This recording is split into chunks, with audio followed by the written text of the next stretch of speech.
thank you all so much for being a part of this 2021 Tech Hybrid Conference. We are so excited to see everyone. I hope that you have enjoyed the sessions thus far.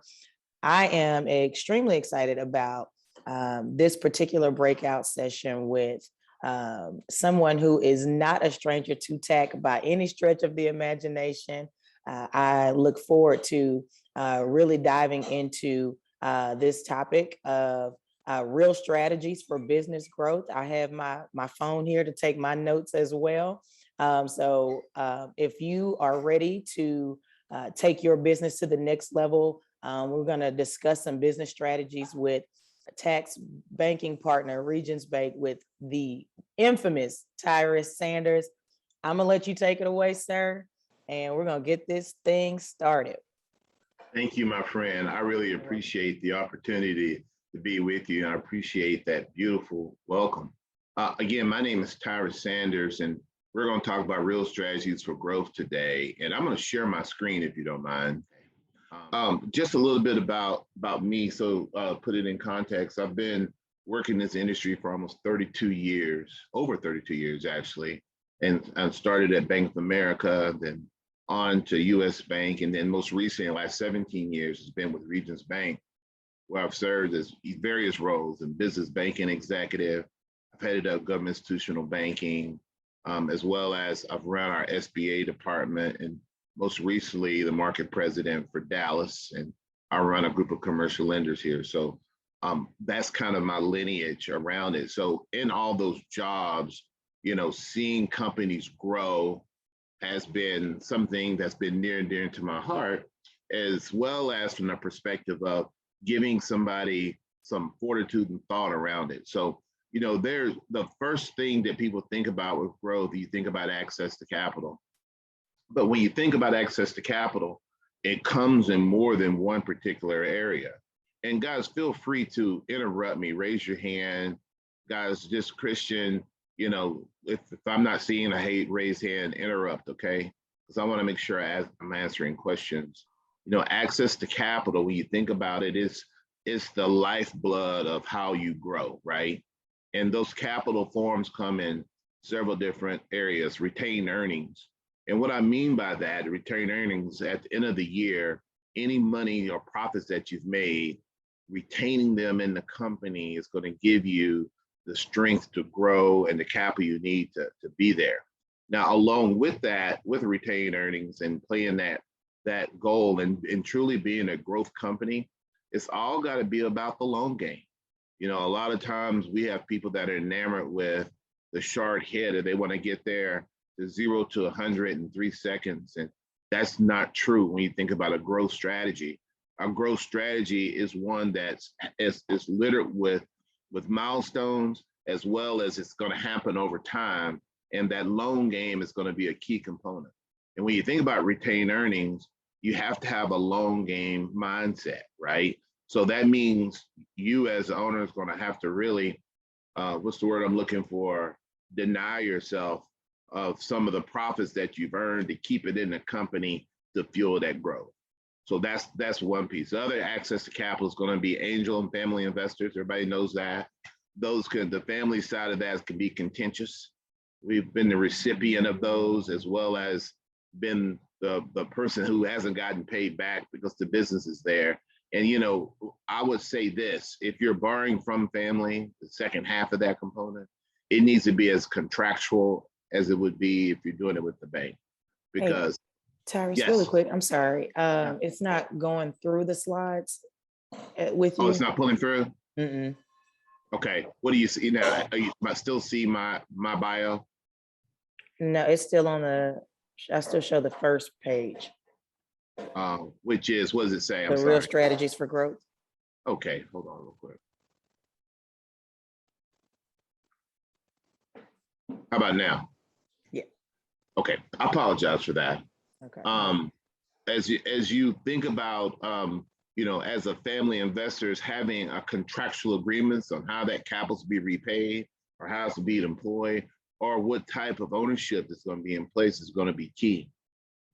As we move down that whole capital stack, the next one up is, you know, as you grow, is going to be venture capital. That's the one that's going to be really early in your growth stage, but you've got an idea and the ability to scale. You're going to have venture capitalists that are going to be lining up there. And there's some industries that they're bullish on and some that they're not. I thought I'll throw this one in is CDFIs. It's becoming more and more prevalent. And you have CDFIs like Texas Mezzanine Fund, there's People Fund, there's a lot out there for more micro businesses. And those are going to be a little bit more patient with your growth and the payback ability to help you there.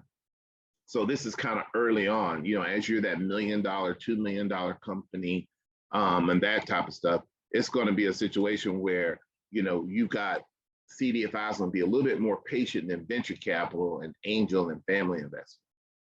As you grow along that pendulum, you get to a point where, you've got CDFI. I didn't put bank funding in here. I probably should have. But as you grow along that pendulum, say you're at the $2 to $3 million in EBITDA number, meaning earnings before taxes and depreciation, you're starting to grow, you want to do a partner buyout, or you got a large contract with Frito-Lay or whatever have you, and you have historical cash flow. An SBA product is probably something that's going to fit extraordinarily well in that stream too, right after CDFIs. Now let's continue to move on. As you continue to grow, the opportunities come. Private equity may or may not be a solution for you, right? But if you, depending on where you want to take your company, how fast you want to grow it. And then from that, going public, and you've really made it at that, from that standpoint, you've really mastered the other components that it requires to scale and be successful. But as you look at the capital it takes to grow and those strategies, if you got questions, let's take those now before I go to the next slides. What questions do you have about capital and growth and what that looks like?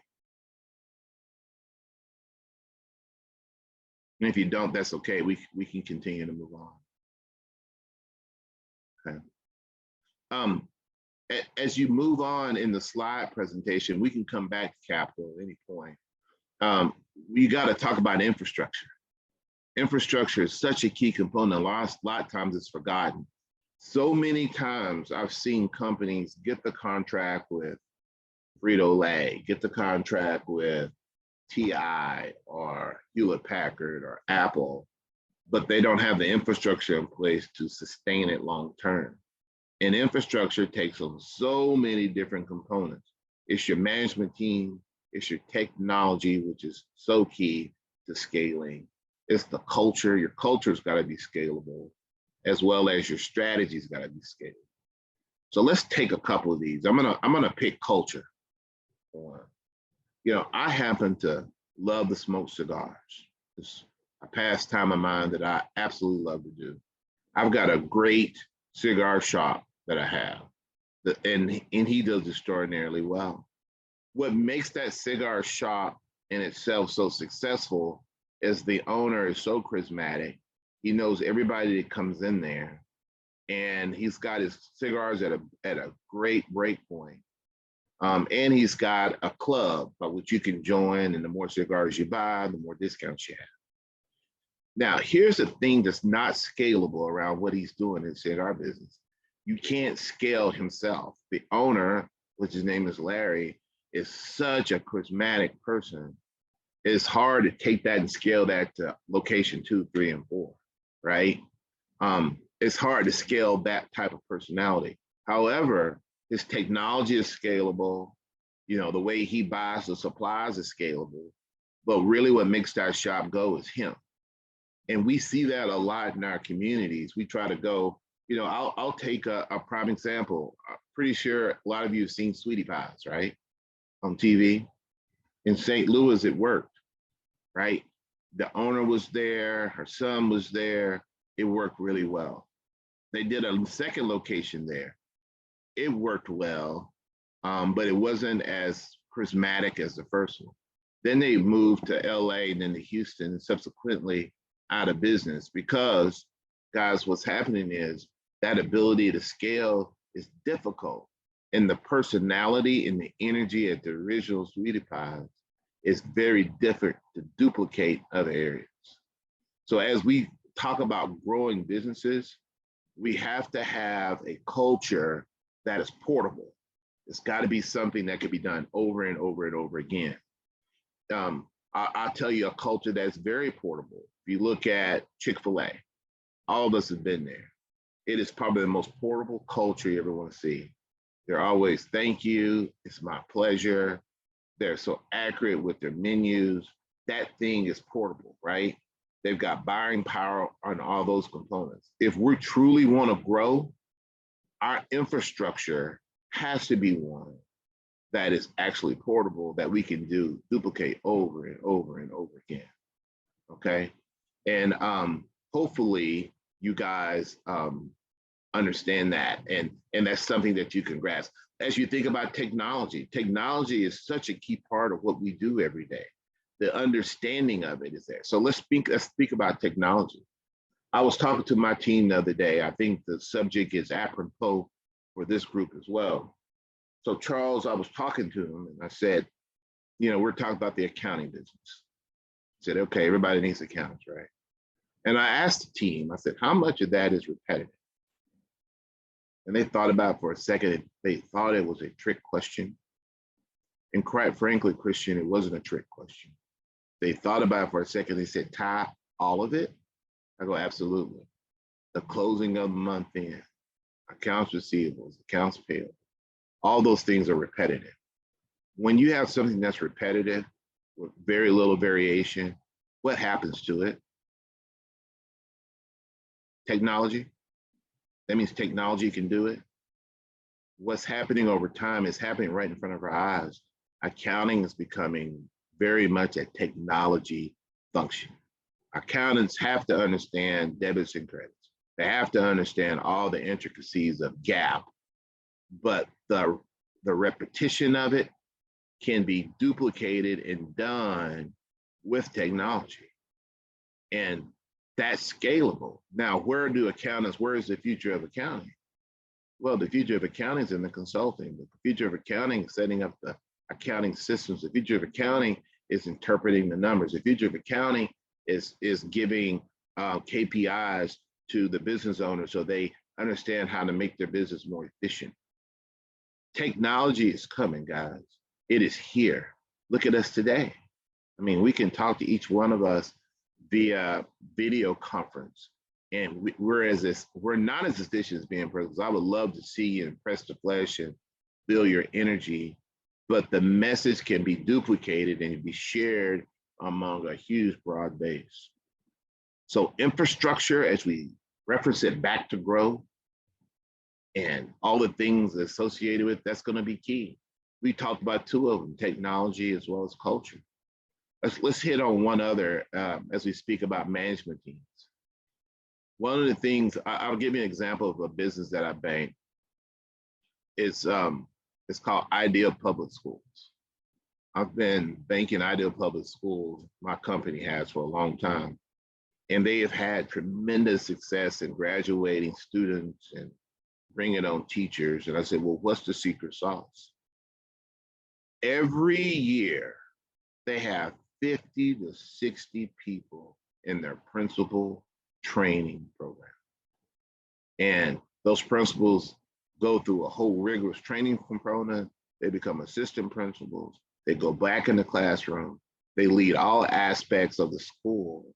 And the reason they do that is every time they open up the school, they want to duplicate and scale what they're able to do in the other schools. And the only way you can do that is take the leader and really, really solidify what that leader brings to the table, i.e. the management team. So as we grow and we be a part of growth strategies again, having a management team or management process that can be duplicated along with technology culture is going to be the key success of us growing to the next level. And that's some of the things we don't think about. So many times, I grew up in an African-American owned business. It's just my dad. And I would ask him out at time, I said, Dad, why do you grow? Why won't you grow? And Charles, he wasn't sophisticated to say, hey, I don't have the appropriate infrastructure. What he says is, when I'm managing works for me, I'm able to replicate it over and over again. And quite frankly, he was highly successful. So doing that, it was a lifestyle for him that actually worked. He didn't have grandiose ideas of having a real estate company with 4 or 5 cities. He knew that wasn't his forte. But if you're going to scale, if you want to grow, you're going to have to think through those things and see what it looks like. I'm going to stop there. I've been talking probably way too much. I want to hear from you. Any questions, concerns that I can answer on the information I've shared so far? I have a question for someone trying to start a new business. How would they go about trying to get assistance with getting the capital that they're going to need to sustain their business? Yeah, start a business is extraordinarily difficult. There's depending on what type of business you're trying to start, and there is actually an assuming also too, there's a market for what you're trying to start. So I'm assuming both of those. You're going to have a couple of different pieces. You're going to have mentorship, which we'll talk about here in a little bit, something that somebody wants. And then as you think about the capital it takes to grow that, typically started businesses are going to get their capital from either friends and family, and I'll go back to what I had earlier, angel investors, or some CDFIs out there like People Fund are funding startups. But you're going to have a tough time. I'm not going to, one of the things you'll know about me is I won't tell you things that's not true. Starting up a business and asking for outside capital, it's going to be difficult outside of friend and family. And that business plan and your approach to the market is going to be really key to raising capital in that early stages. But there's some folks that do it. People Fund is one. There are other handful of CDFIs that do the same.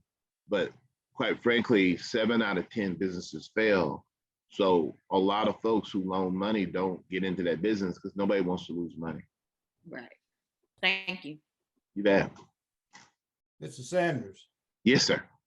You back to angel and family investors, and I think you made the comment that we need to structure that those funds just like we do if we go on to the outside and getting some funds. Yeah. Is that right? And help me a little bit with angel. I'm not familiar with that term there. Sure. Okay, I'll take the latter question first. Okay. Angel investors you have quite a few folks that have means. It could be a family office. It could be an individual that may have set aside $1 million, $500,000 to make $50,000, $60,000 investments into small businesses. We call those angel investors. You typically don't know the name. They've put money into your business, and they may take 5% ownership, 6% ownership, or they may be in the form of a loan back to you that's probably high yield, right? So typically, angel investors are people that have known to invest in startups, but they like certain segments of the marketplace. So you may be scratching an itch that they've been trying to solve for a while. So that's the first. So now let's talk about the family piece, family investment. Can I ask you just a follow-up? Someone asked the question, is angel investors same as crowdfunding? No, they're two separate things. Crowdfunding looks a lot like GoFundMe. Right. So it looks a lot like that. You have an idea that's in a business plan, it's got some proof of concept, and people go out there and they'll fund it at a certain level. And depending on how many units you buy, dictates the ownership. Angel investors typically do larger sums. Like what? It depends. I've seen angel investors be as low as 50 grand to 25 grand. I've seen it be as high as $500,000. Okay. And their hopes are, hey, I'm going to come in at depending on how you have the company value, at 5 or 10%. It looks a lot like, you ever watch Shark Tank? Yes. If angel investing looks a lot like Shark Tank, just not publicized. So they're going to look at it based on the valuation of it and where they think they could particularly land. So where do you usually find them? It's difficult. It's a circle. I mean, guys like me know them. Other bankers do. They know them as well. Getting inside. Let's see, where else would know them? CPAs, good CPA firms know them. Okay. Attorneys, really leveraging your network. Say, hey, look, I'm trying to do something in the technology space. I'm looking for an angel investor. Those networks typically can get you plugged into the right person. That's a great question, by the way, folks. Okay. So I'm gonna jump in here really quickly. Stephanie, thank you. I see your hand raised there. I see the original question about angel investors being the same. So that's kind of been answered. Stephanie has a follow-up question is, can you share your thoughts about crowdfunding?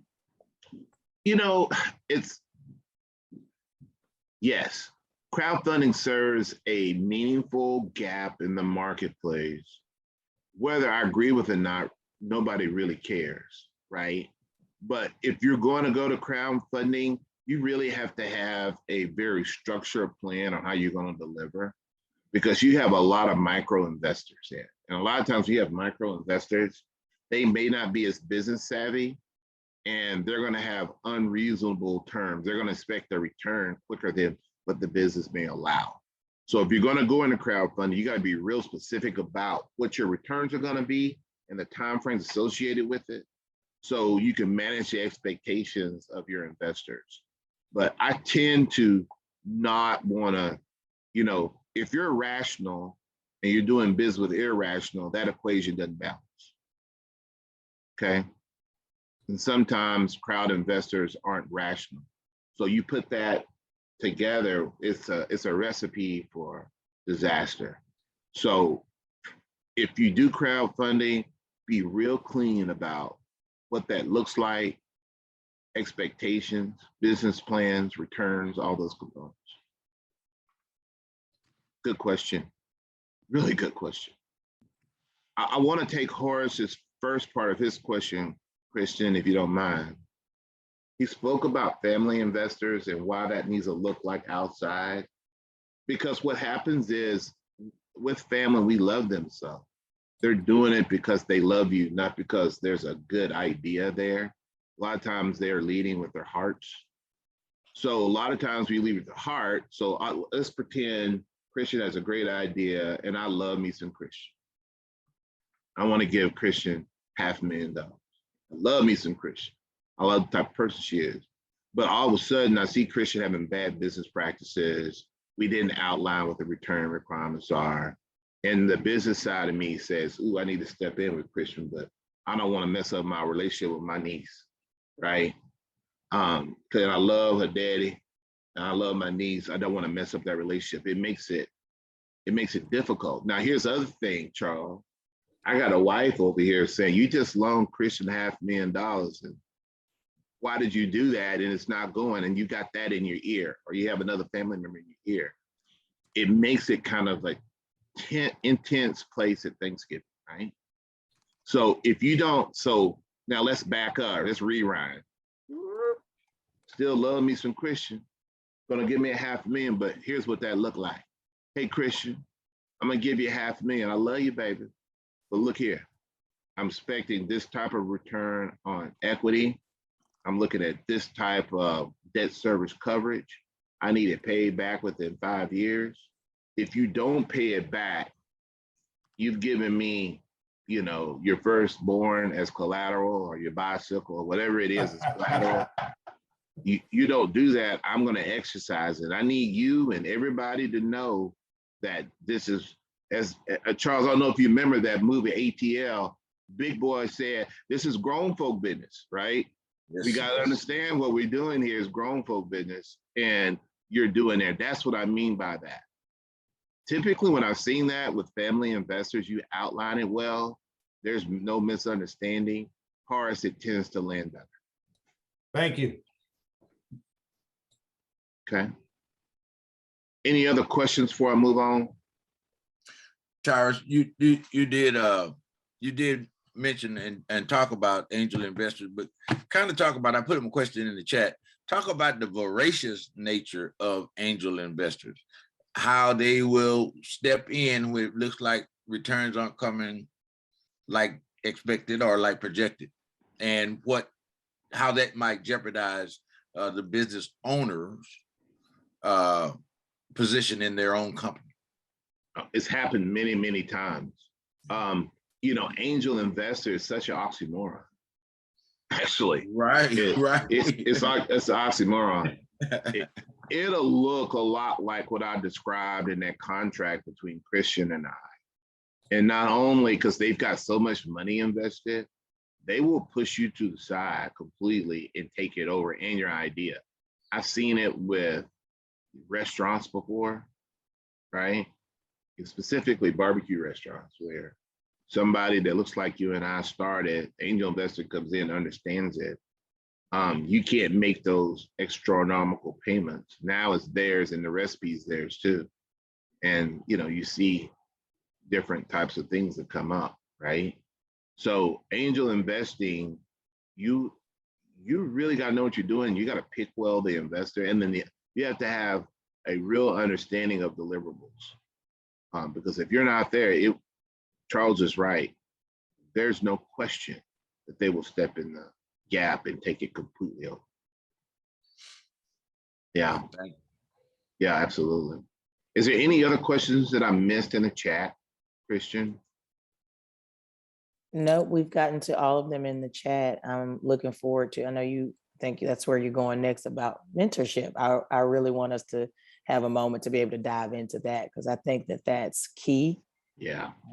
When maybe the access to capital piece isn't fully there, or you're leery about the angel investing, talking about developing your management team as well as your culture.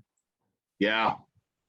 Let's get into this next thing. Can you see my slide? This is showing up relationship and mentorship. Let's talk about it. And we can pick any of these, but you have to have mentorship in all these long-term to be successful. But let's just take one or two of them and just kind of take a deep dive around what that looks like. I reference my father a lot because he's so dear to me. He was my friend. If he was here, he would say, "I'm not your friend, son. I'm your daddy. That's more important." He would say, "I'm your daddy. I'm your mentor, but I'm not your friend." He would say that. But one of the things that he really instilled in me, he says, "Ty," he says, "you have to grow, you have to be vulnerable." Okay, you may say, "Huh? Vulnerable? That sounds like something off the OWN network with Oprah, right?" But true strength is from vulnerability. When I can go to Charles O'Neill, which I have, I say, "Charles, I don't understand the political landscape of what's going on. Can you help me? How should I navigate this?" And really putting out there what you don't know and really taking notes around it. I had this Asian gentleman come the other day. He goes, "I have a good business, but I don't know what people say I need to start a banking relationship. Can you explain to me what that is and why is it important? And what does that do for me long term?" I appreciated that gentleman because he was vulnerable. He was able to articulate exactly what he didn't know. Now, think about our community. How many people that you know truly are vulnerable and don't say what they know and don't know? Man, we'll sit there and act like we know something and don't know nothing. And what we'll do, we'll position ourselves or front ourselves in a situation where we may be extraordinarily shallow on a topic, but we present ourselves as being extraordinarily deep. Our success will not happen until we agree and we embrace vulnerability. That's going to be the key to whatever we do. As I grow my business here at the bank, I look and say, how are we going to attack the Dallas market? And I see all these different industries on my board I'm looking at right now. And one of them is healthcare. Oh, the last month, I've sat down with healthcare lawyers, healthcare CPAs, people in the healthcare. I said, "Hey, educate me about the healthcare space and what I need to do to be a better banker in it? What should I look for? What are some pitfalls? Why are people failing? Why are you successful? When you weren't successful, what did that look like? How do you talk to your people? How do you hire people? You gotta be willing to have that conversation and have that level of mentorship. Now, here's the thing about mentorship, because I'm a mentor, I mentor people a lot, and I love me some young peeps, right? What makes me coming back to mentor young people more is the type of questions that they ask and their willingness to be vulnerable and their ability for me to tell them the truth. And sometimes their baby may be ugly and them not get defensive about it. That's the true essence of how you grow and scale. You can't scale unless you got somebody that you can mentor with that can tell you the pitfalls of it. And these are all the areas I've seen people fail why they can't scale and grow their business. Lack of banking relationship, not embracing technology. They're in their industry, but they don't understand the other industries that touch it so they can be successful. Not building a relationship with the legal team, not having a lawyer that can ask different questions for. You know, if you're a $3 million company and if you don't have an attorney on retainer for 50 grand, and what that does is, or 20 grand, is asking to pick up the phone for you when you call. So if you do have questions, you can ask them those things. Human resources, you know, you got to be able to sit down and talk things through with folks.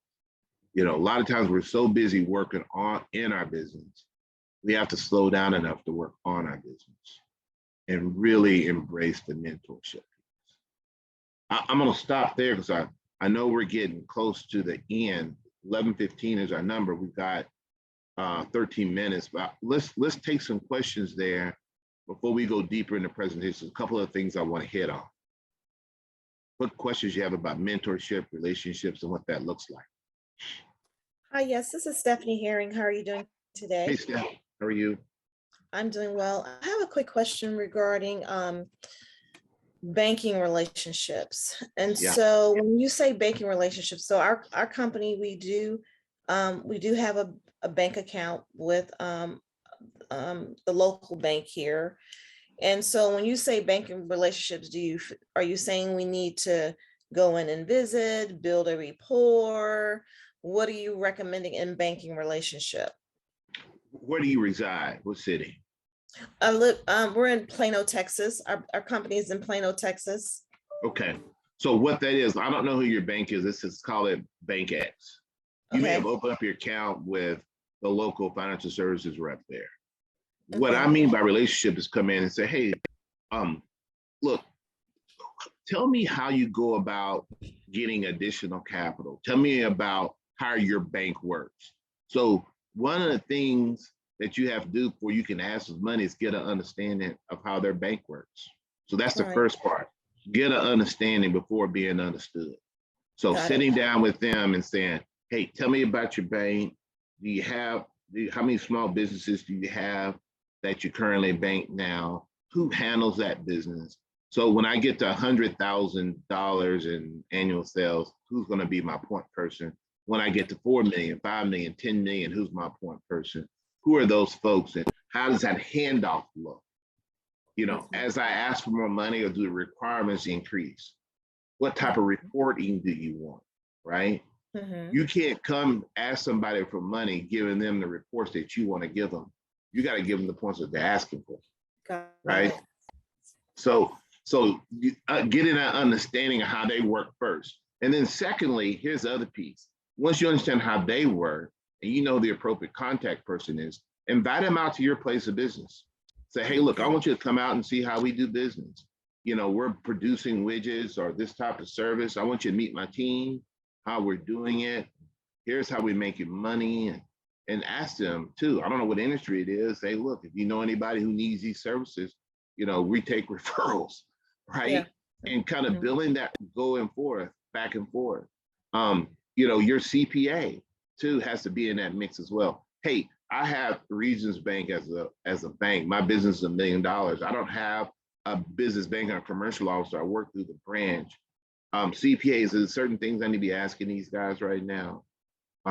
they say they're going to need 12 months of trailing financials. You know what that means, and what does that look like, and what's that going to cost me? You may say, hey, it's going to cost you a little X, Y, and Z, but you know in 2 years, you're going to need another $500,000 or $1 million. But if you got the reporting requirements already in place, how they loan money, you can. Because here's the thing about it is, banks aren't going to conform to you, right?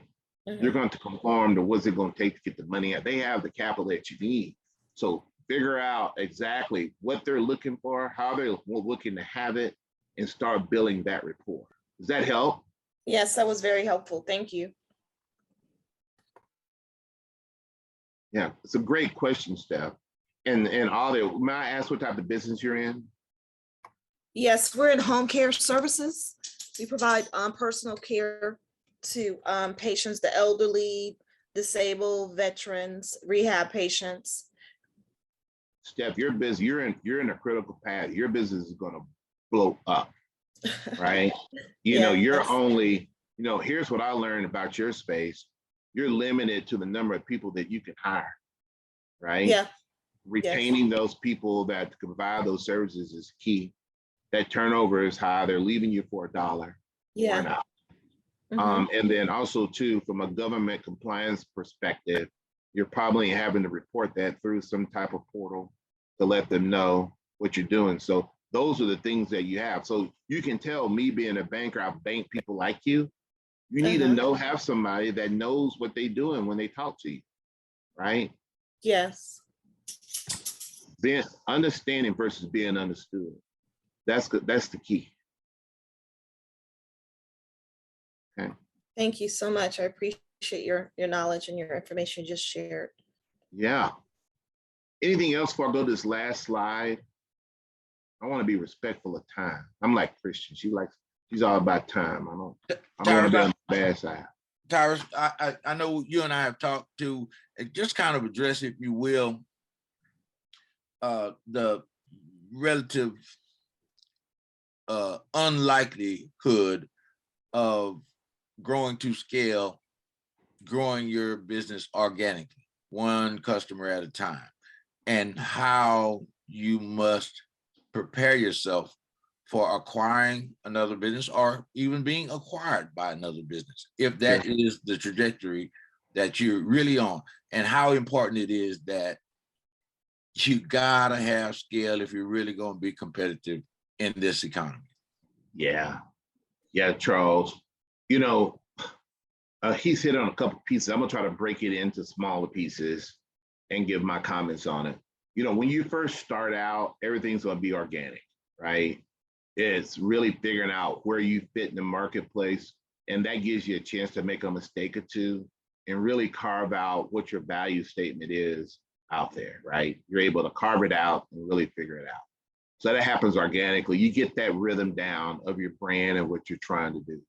Then you kind of evolve to the infrastructure conversation we had earlier, putting the management team, the technology, and the culture around what that looks like to continue organic growth. Now, here's the thing about it, as Charles says, as you put that together for organic growth, you got to have a mindset around acquisition. Who else does it out there of what I'm doing, and whose customer base do I want? And if I brought that customer base on, could I scale up to support it, right? It is very difficult for organic growth. Take it from me as a bank. You know, I've added 8 new bankers this year. It'll take me 3 years to really get the growth that I'm looking for, versus if I went out and bought another bank, I pick up, you know, a couple hundred, 300-400 clients immediately that fit the profile that I want. But I couldn't do that if I didn't have the scale. So as you think about growth and acquisition, it starts out from the standpoint, what's my niche in the world that I'm carving out? Can I exploit it? 1. Number 2, do I have the infrastructure in place to support my current organic growth goals? 2. 3, what customer base do I want to obtain out there? And can it fit within my infrastructure? 3. And number 4, can I secure the financing to acquire that? A lot of times, you know, when you acquire that, it can be done depending on where you are through bank financing or through some of the other things we spoke of earlier. But here's one we didn't speak of. There's a lot of business owners in their 50s and 60s that are wanting to get out. They may do seller financing. I see that all the time. I'll do bank financing and maybe a second lien out there on seller financing that allows you to grow. So, or some type of earn out. So guys, think about that component as well. You know, this topic is so rich. I was so thankful that Charles gave me this to talk about. You can tell I'm passionate about growth and what that looks like. We could spend 30 or 40 minutes on each one of these different topics, right? You know, as you look at your screen, I have common anti-growth strategies. I want to make sure you put that in there as well. So many times I've seen people grow too fast, specifically among the African American race. Folks have gotten contracts, they've done it, they don't have the scale or the capital, and they crash and burn, right? And then it's somebody else's fault that weren't successful. You got to slow down and understand what it means to take on that additional customer, and maybe you take it on in phases and pieces. Because if you fail, you're not going to find out one person around, right? Now, let's talk about failure. It's not binary. It's not specifically in business. It's not I won or I lost. Typically, losses are things that we build upon, and we can get better at it over time. But we have to slow down enough to understand what that looks like. I had this one customer came to me. He goes, man, I was going 90-0. He said, I finally stopped to listen to my teammates and the folks that work for me. They helped me become 10 times more efficient just by listening to them. Sometimes, guys, we gotta slow down enough to listen to our teammates. What's it gonna take to make this? They're dealing with the customers every day. They may have a thought process to make the process efficient. We work in a vacuum. We're going so fast, we don't want to be told nothing. I see that a lot. Thinking you have all the answers.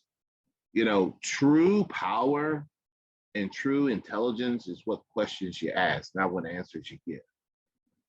The older I get, the more questions I've got, Charles. And that's a good thing. I used to be, man, what's wrong with me? I'm just having more and more questions. In my older age, I'm embracing those questions. And here's the key thing. When you have a business and you're growing, if you're not saying no enough, you're not gonna grow. You know how many good ideas I hear a day, and these are amazing ideas. And on 9 of them, I say no. Except for when Charles calls, it's hard for me to say no to him because he's been my friend and he kind of saw me grow up in this business. I can't say no till you're dead, Christian. He's got that effect on me. But man, if you're doing well in the business, you gotta say no. Gotta say no. Man, I had somebody the other day say, hey, Ty, you ever thought about the factoring business? I thought for a second, I go, you know what? The factoring business, let me get to more small businesses. Then I said no. And they go, I thought you said it's a good idea. I said, it is. Why'd you say no? Because I can't support it well. I don't have the infrastructure in place. I haven't figured out what I currently have. As my mama says, you haven't eaten everything on your plate. You can't go back and get no more until that's gone. So you got to say no a lot. Stephanie, who's in the home healthcare business, somebody's gonna come to her with a great idea next week. I guarantee it, of what she should be doing. And I bet you if she slowed down enough, the answer is gonna be no to it. And you gotta start tracking how many times you say no. And if you start saying enough, that means you're focused on your business. You're not focused on what you don't have, right? We cannot, as a people, be affected by our environments or what people say about us or what we're not doing. We have to say no. We have to have mentorships. We have to listen, and we have to understand how to augment our businesses. I love it. That's so great. I kind of wrap this part with the more you exercise your no, the more room you make for the right yes. The more you say no, to the right. I mean, it can sound good. It could be an amazing thing. But if you practice saying no, I can guarantee you that you'll be making room for the right yes. That is really going to be key to whatever growth you would like to see within your business. Tyrus, thank you so much for that presentation. Quick question, will that presentation be available for us to send out? Yes, I'll send it to your dad right now. Okay. I know that was a question that Ms. Stephanie had. So thank you so much. Mr. O'Neill, do you have any other questions, thoughts, concerns? Just to say to Mr. Sanders, thank you so much. As always, Tyrus, you've been an immense support for the work that we do at TAAACC. Clearly, support for me in attempting to make sure that these kinds of info sessions are available to our members. Regions has been a tremendous partner with the work that we do at Texas Association of African American Chambers of Commerce. I know you're busy. Tyrus, you know, I didn't hear the introduction that you got for this morning, but there is not a better banker, Thank you. number one, than Tyrus Sanders, as demonstrated by the way that Regions Bank has supported the growth of his career. He has had national roles with the organization. They love him. We've been trying hard not to make him taken to Birmingham, Alabama, but we wanted him to stay here in Texas because he's such a big benefit to us, a tremendous resource, storehouse of knowledge about not just the banking business, but about business in general. And he's just a good brother. And so thank you so much, Tyrus, for joining us this morning. And we will absolutely make sure that this presentation is available to our members for future use. Well, thank you so much. And anytime, Charles, any of your teammates or members want to sit down, just have coffee and just have a conversation about whatever's on their mind, whatever I've got is theirs, okay? Very good. Thank you so much. Thank you. All right. Bye now.